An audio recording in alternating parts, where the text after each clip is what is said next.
कहानी की शुरुआत सारा नाम की एक खूबसूरत लड़की से शुरू होती है जो अपनी गाड़ी में बैठी अपने बॉस से बात कर रही थी। सारा के बॉस का नाम क्रिश था और सारा उसकी असिस्टेंट थी। क्रिश मशहूर मूवी स्टार था।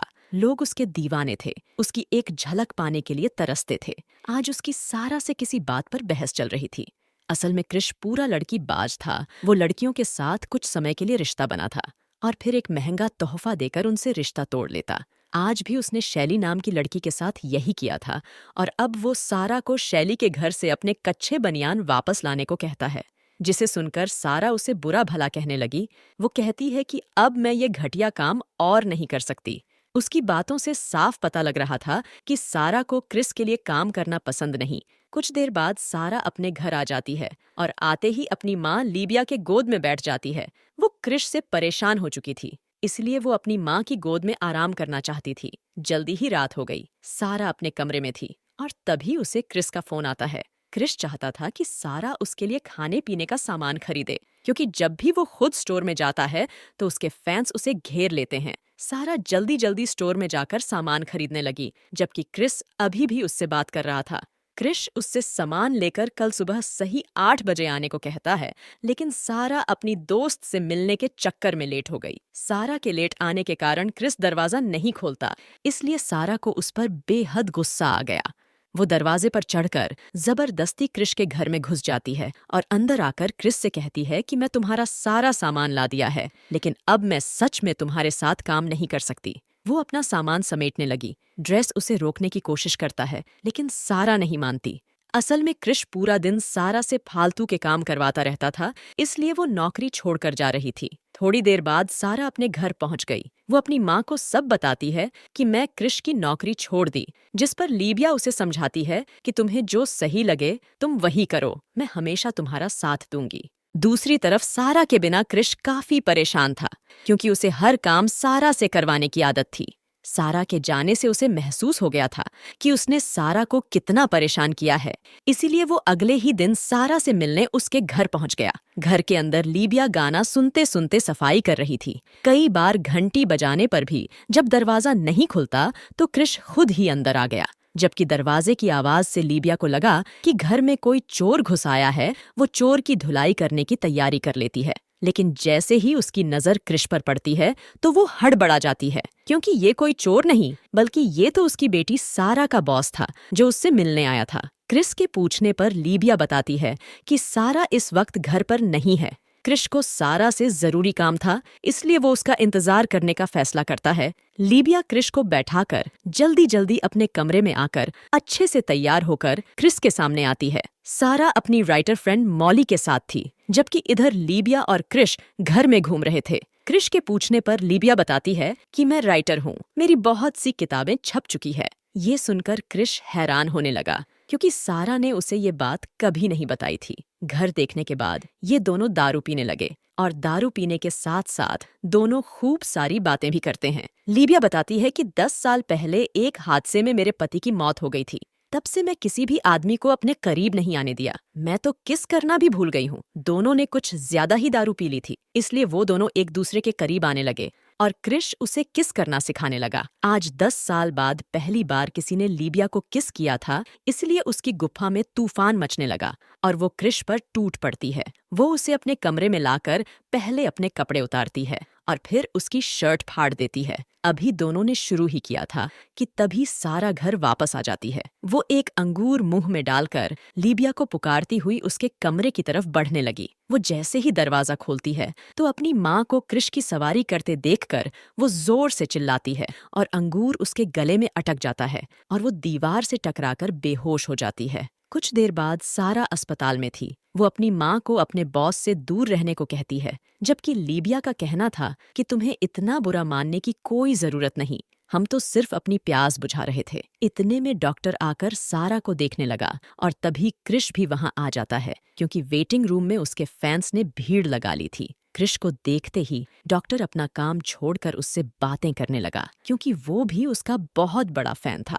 जबकि सारा को ये देखकर गुस्सा आने लगा था। कुछ देर बाद जब वो घर आते हैं तो क्रिश सारा को बताता है कि मैं चाहता हूँ कि तुम काम पर वापस आ जाओ, लेकिन सारा मना कर देती है। उसका कहना था कि अगर अब मैं काम पर वापस आई तो लोग कहेंगे कि मेरी माँ ने मेरे बॉस के साथ सोकर मुझे काम दिलवाया है। क्रिश उसे समझाता है कि मैं यहाँ तुम्हारी माँ के साथ प्यास बुझाने नहीं आया था, बल्कि मैं तो सच में तुमसे ही मिलने आया था। सारा अपने बॉस से कहती है कि साले, तुमने मेरी माँ के साथ जो कांड किया है वो दोबारा नहीं होना चाहिए। ये सुनकर क्रिश उससे वादा करता है कि अब ऐसा कभी नहीं होगा।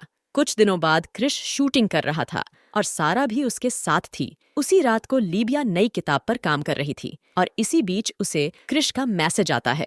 वो लीबिया से मिलना चाहता था, लेकिन लीबिया मना कर देती है। क्रिस कहता है कि मैं सिर्फ तुमसे बात करना चाहता हूँ। ये सुनकर वो मान गई और अच्छे से तैयार होकर क्रिस से मिलने पहुंच गई। सारा मौली के साथ क्रिस की स्क्रिप्ट पर काम कर रही थी, जबकि इधर लीबिया क्रिश के साथ एक होटल के कमरे में थी। दोनों एक दूसरे से वादा करते हैं कि उस दिन जो हुआ वो दोबारा नहीं होगा। दोनों अपनी अपनी गर्मी को भी शांत रखने का वादा करते हैं। खाना खाने के बाद ये लोग दारू पीने लगते हैं और दारू पीते पीते दोनों के बदन में आग लगने लगी, जिसके बाद दोनों अपना वादा भूलकर फिर से शुरू हो जाते हैं। देखते ही देखते क्रिस ने लीबिया की गुफा में धमाके करने शुरू कर दिए। देर रात को जब लीबिया अपने घर वापस आती है तो उसे सारा मिलती है। उसके पूछने पर लीबिया बताती है कि मैं क्रिस के साथ खाना खाने गई थी। सारा कहती है कि सिर्फ खाना ही खाया या फिर कुछ और भी किया। ये सुनकर लीबिया उसे समझाने लगी कि क्रिस अच्छा इंसान है, तुम ही उसे गलत समझ रही हो।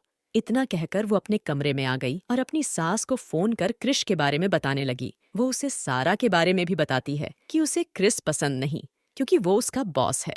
लीबिया की सास उसे समझाती है कि अगर तुम्हें क्रिस पसंद है तो तुम्हें किसी को सुनने की जरूरत नहीं। अपनी सास से बात कर लीबिया को काफी अच्छा लग रहा था और उसने क्रिश के साथ आगे बढ़ने का फैसला भी कर लिया था। दोनों एक दूसरे से प्यार करने लगे थे। दोनों पूरा दिन साथ ही रहते, एक दूसरे के साथ खूब मस्ती करते और मौका मिलने पर अपनी गर्मी भी शांत करते। दोनों एक दूसरे से बेहद खुश थे, जबकि सारा को अब भी अपना बॉस पसंद नहीं था। इसी बीच एक शाम सारा को पता चलता है कि लीबिया क्रिश के लिए स्क्रिप्ट लिख रही है। ये देखकर उसे अपनी माँ पर बेहद गुस्सा आने लगा, क्योंकि लीबिया ने उसे इस बारे में कुछ नहीं बताया था। उधर लीबिया क्रिश के साथ एक पार्टी में आई हुई थी। सारा भी तैयार होकर पार्टी में पहुंच गई और लीबिया से बहस करने लगी। लीबिया उसे समझाने की कोशिश करती है, लेकिन सारा का गुस्सा तो 7वें आसमान पर था। वो लीबिया की कोई बात नहीं सुनना चाहती थी। जब क्रिश सारा को समझाने की कोशिश करता है तो सारा उसे भी बहुत बुरा भला कहने लगती है।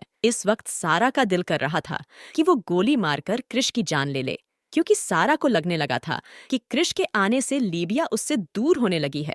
सारा की बातें सुनकर लीबिया को भी गुस्सा आ जाता है और वो भी उसे बुरा भला कहने लगती है, जिसके बाद सारा अपना घर छोड़कर अपनी एक फ्रेंड के घर रहने आ गई। दूसरी तरफ लीबिया क्रिसमस मनाने अपनी सास के घर आ गई थी। कुछ ही देर बाद सारा भी अपनी दादी के घर आ गई ताकि पूरा परिवार मिलकर क्रिसमस बना सके।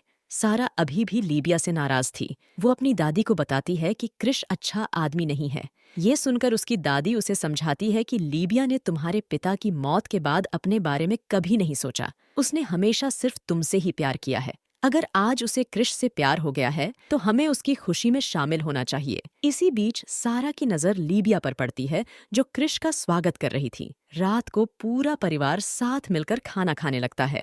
लीबिया की सास को भी क्रिश पसंद आता है और क्रिस भी उनसे मिलकर काफी खुश था। खाना खाने के बाद दोनों सास बहू बैठकर बातें करने लगती है। लीबिया बताती है कि सारा का बाप मुझसे तलाक लेना चाहता था, क्योंकि उसका किसी और के साथ चक्कर चल रहा था, लेकिन तलाक लेने से पहले ही उसकी मौत हो गई और उसके चक्कर के बारे में किसी को कुछ पता नहीं चला। क्रिसमस मनाने के बाद अगले ही दिन ये लोग वापस जाने लगे। जब सारा क्रिश की गाड़ी में सामान रखने लगती है तो उसे गाड़ी में वही तोहफा मिलता है जिसे देखकर क्रिश लड़कियों से ब्रेकअप करता था। सारा समझ गई कि अब वो उसकी माँ से ब्रेकअप करने वाला है। पहले तो सारा कुछ नहीं बोलती, लेकिन जब वो सभी लोग घर वापस आ जाते हैं तो सारा से रहा नहीं जाता और वो लीबिया को तोहफा दिखाकर बता देती है कि क्रिश जब भी ब्रेकअप करता है तो लड़की को यही तोहफा देता है और अब ये तुम्हारे साथ भी वही करने वाला है। लीबिया को सारा की बात पर यकीन हो जाता है और वो क्रिश को अपने घर से जाने को कह देती है। कुछ दिनों बाद नया साल था,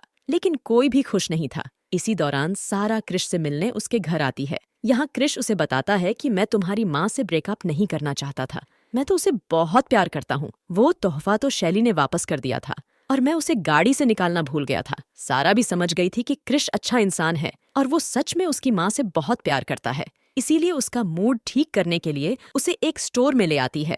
दूसरी तरफ सारा की दादी लीबिया को लेकर स्टोर में पहुंच जाती है। जैसे ही लीबिया अंदर आती है तो उसकी नजर क्रिश पर पड़ती है और दोनों एक दूसरे को देखकर हैरान होने लगते हैं। असल में ये सब तो दादी पोती की योजना थी, ताकि वो लीबिया और क्रिश को मिला सके। सारा अपनी गलती के लिए दोनों से माफी मांगती है और वहां से चली जाती है। कहानी के आखिर में लीबिया भी क्रिश को माफ कर देती है और इसी के साथ ही ये मूवी यहीं पर खत्म हो जाती है।